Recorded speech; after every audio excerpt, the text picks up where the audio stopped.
Well, today was the hottest day of the year so far, and we're not finished yet. A couple of more days at this level.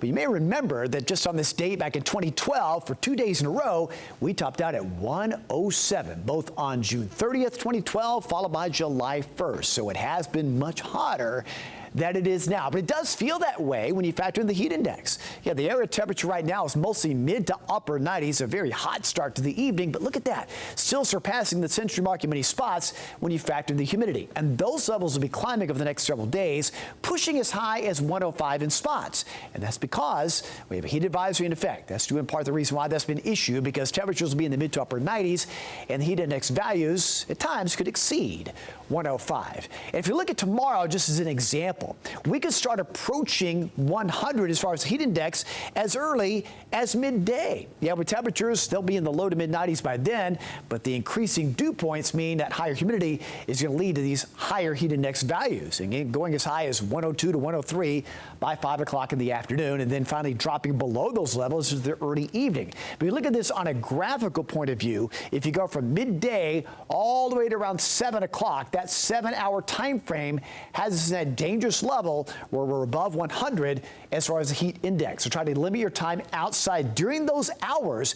Don't forget your pets either. Keep them hydrated and a cool place to stay as well. And let's talk about showers and storms. Yeah, they do provide some cooling effects. We've seen that for areas to the east, and we expected that. But over the next several days, along with the cooling factor, some of the storms can be strong to severe. Today, that's not the case. Showers going on to the east of Blue Ridge and Murphy, just very isolated. Again, a nice drop in temperature, but not too strong.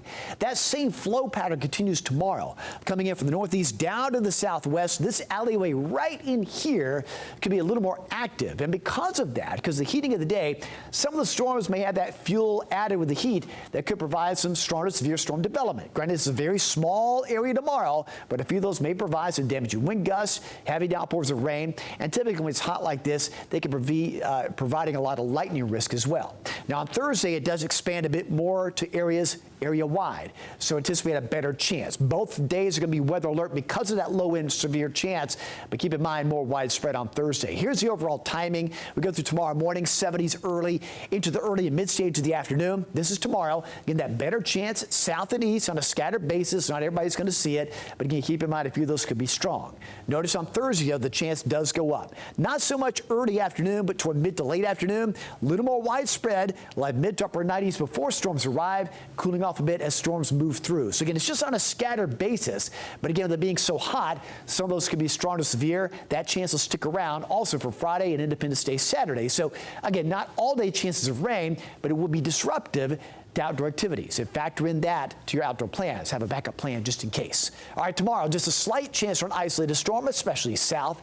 Highs reaching upper 90s, but the chance of storms does go up just a little bit for Thursday and on into Friday. Again, we'll have that chance, and a few of those could be severe Thursday afternoon, keeping us alert. It stays hot and humid with the chance of afternoon storms through Independence Day, but then a better coverage of storms and slightly lower temperatures into next week. All right, David Glenn, thank you.